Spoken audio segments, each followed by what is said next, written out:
참 소망의 새 아침이 밝았습니다. 2023년 2월 14일 화요일 새벽 기도회를 시작하도록 하겠습니다. 다 같이 찬송가 86장을 찬양하시겠습니다.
오늘 하나님께서 저희들에게 주신 말씀은 마태복음 11장 1절에서 10절까지 말씀입니다.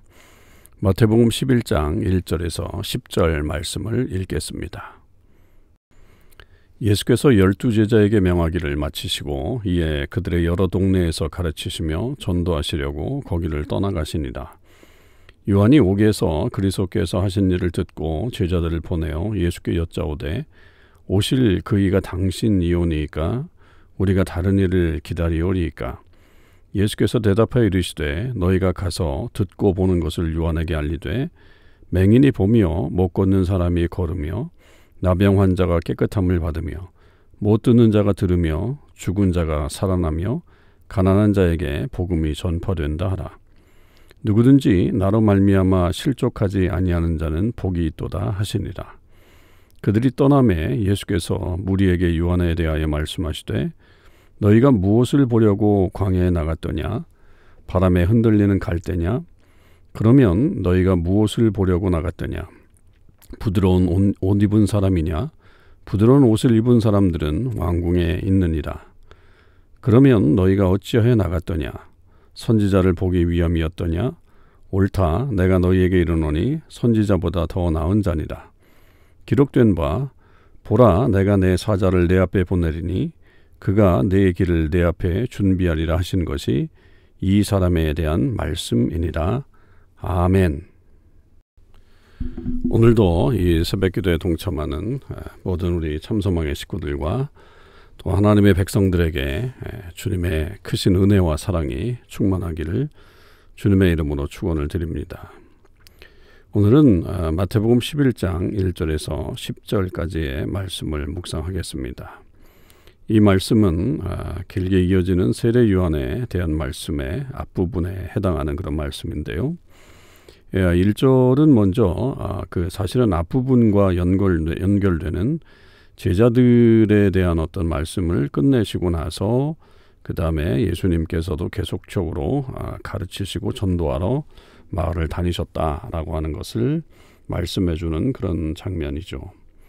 그러니까 예수님은 제자들만 보내신 것이 아니라 결국은 당신도 계속해서 그 사명을 감당하시는 또 본보이가 되시는 그런 모습을 여기서 또한 보여주고 있는 그런 장면입니다.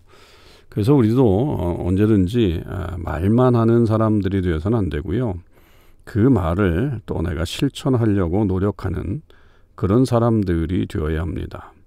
그래야 사람들이 나를 보고 따라오게 되겠죠. 우리가 자녀 교육을 함에 있어서도 이 부분이 가장 중요한 부분이다. 이렇게 말씀드릴 수 있겠습니다.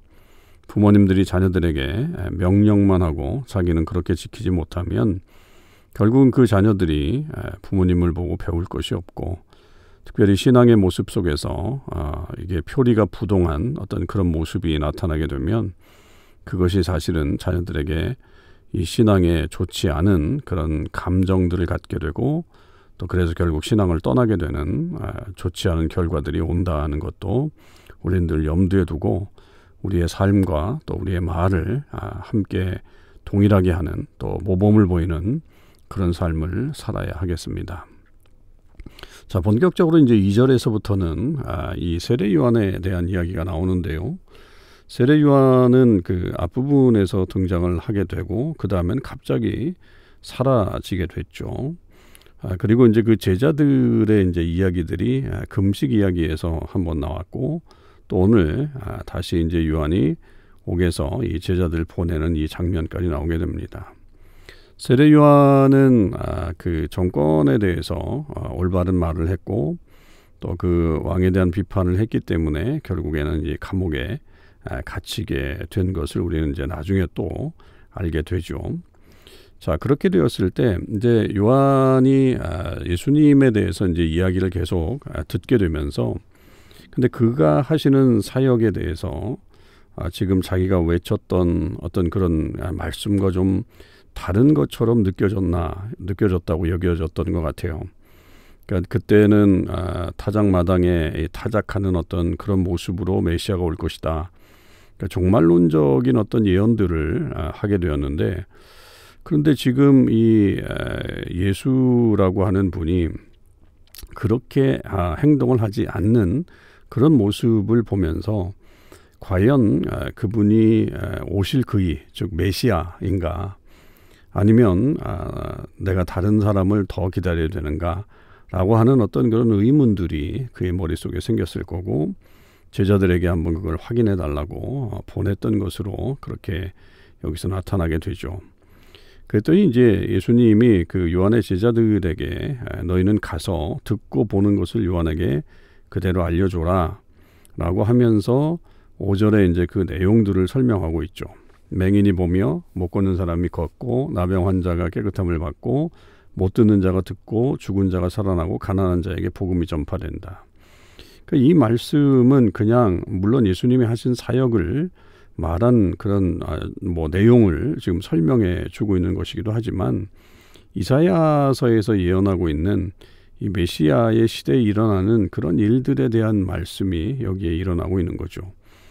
그러니까 이 말씀은 다시 얘기하면 예수님이 직접적으로 나는 네가 말한 바로 그이 즉 메시아다라고 하는 말을 하는 것은 아닐지라도 간접적으로 메시아다라고 하는 사실에 대해서 지금 말하고 있는 거죠. 그러면서 이제 6절에 그 결론이 나로 말미암아 실족하지 아니하는 자는 복이 있도다 이렇게 말씀하시는 거예요.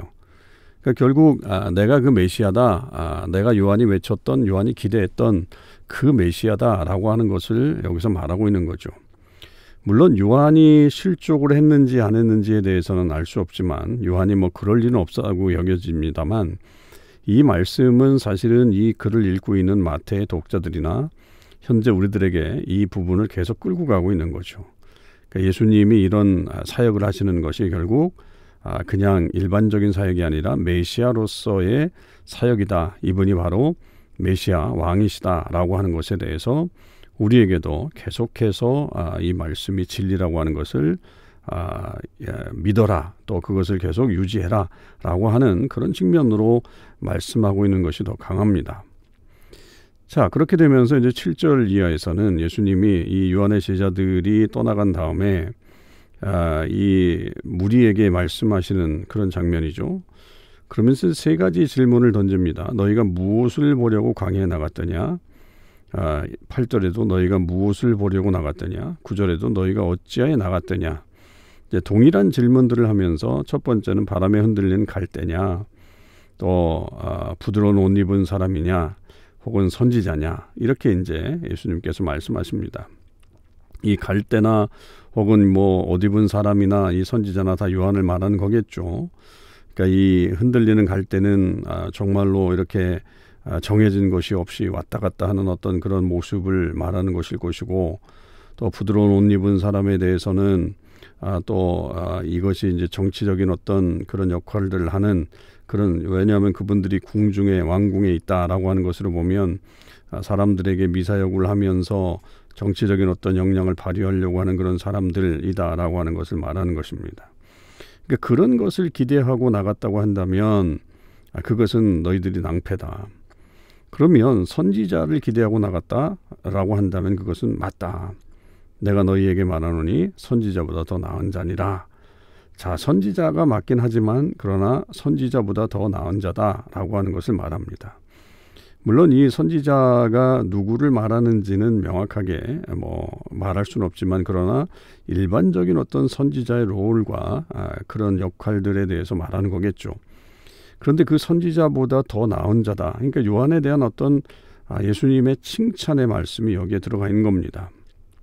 그것을 이제 말씀을 통해서 말라기 3장 1절에 보라 내가 내 사자를 내 앞에 보내노니 그가 내 길을 내 앞에 준비하리라 하신 것이 이 사람에 대한 말씀이다 라고 하는 것으로 말씀을 인용해 가면서 결국 이 요한이라고 하는 분이 결국은 그 사명을 감당하기 위해서 온 사람이다. 아주 특별한 사람이다. 바로 메시아 앞에 와서 그 사자의 앞길을 준비하는 그런 사람이다. 그 메시아를 준비하는 사자의 역할을 하는 그런 사람이다라고 하는 것을 말해줌으로 인해서 이 요한의 중요성, 또 요한이 가지고 있는 특별성을 지금 더 부각시켜주고 있다라고 하는 것입니다. 요한은 분명 그랬죠. 태어남부터 그런 사명을 갖고 이 땅에 태어났고 끝까지 사실은 그 사명을 지켰던 그런 사람입니다. 그래서 예수님께서도 이 요한에 대해서 이렇게 극찬을 하게 되죠. 또 내일 말씀을 통해서도 보면 또 계속해서 우리가 좀 더 요한에 대해서 얘기를 하면서 그 요한의 시대를 이어가서 더 우리에게 말씀해 주시는 것도 우리가 듣게 되는데요. 여하튼 예수님께서는 지금 요한에 대해서 확실하게 말씀하시는 거고, 그리고 무엇보다도 요한이 외쳤던 그 말씀이 바로 당신을 말하는 것이다. 그러니까 요한은 올바로 외쳤고 그 외침의 결과, 또 외침의 어떤 모습 속에 나타난 분이 바로 예수님 메시아다라고 하는 것을 여기서 확증하고 계시는 것을 우리가 볼 수 있습니다. 여러분, 우리의 삶에 있어서 참 중요한 부분 중에 하나는 우리의 사명이잖아요. 그러니까 우리가 어떤 사명을 가지고 이 땅에 왔는가, 사실은 그것이 많이 흔들릴 때가 있죠. 이 요한처럼 내가 외쳤던 그분이 바로 그분인가, 아니면 내가 다른 일을 기다려야 할 것인가 라고 그런 고민을 할 정도로 우리의 사명이 흔들릴 때가 있습니다.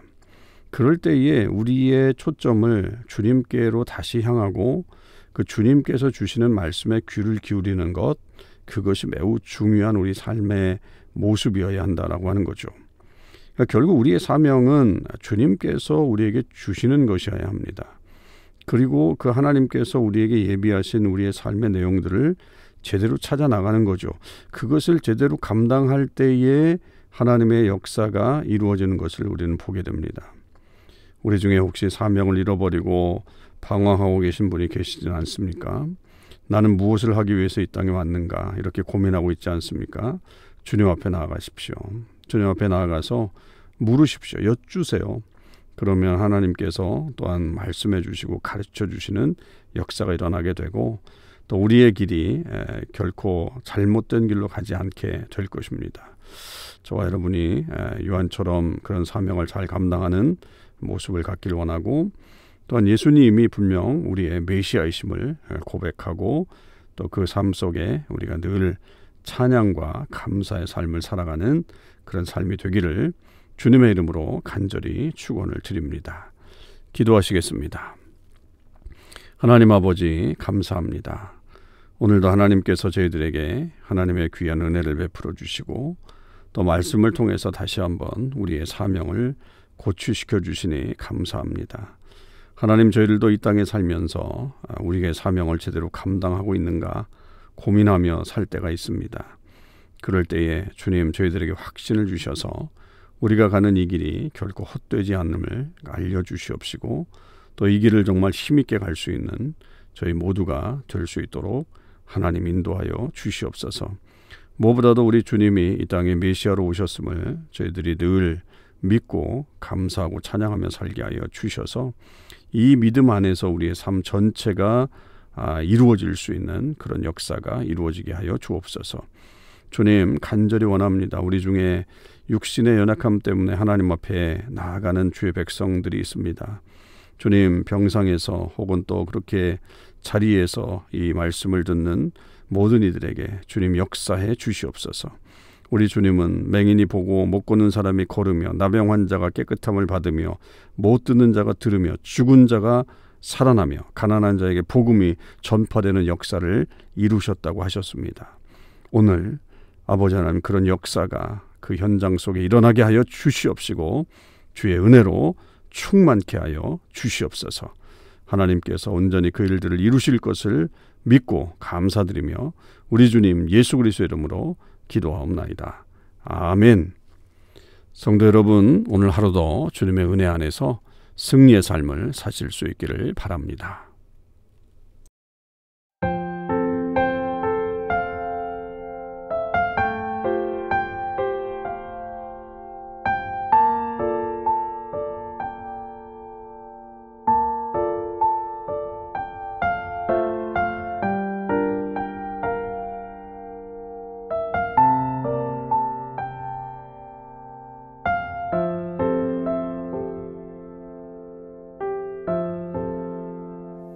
나의 주님께 찬양 드리며 그 크신 사랑 주 임재 감사해.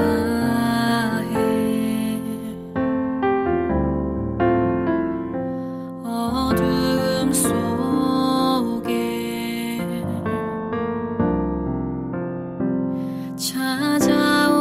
찾아오셔서 주님의 영광 보게 하시네. 의심하는 나를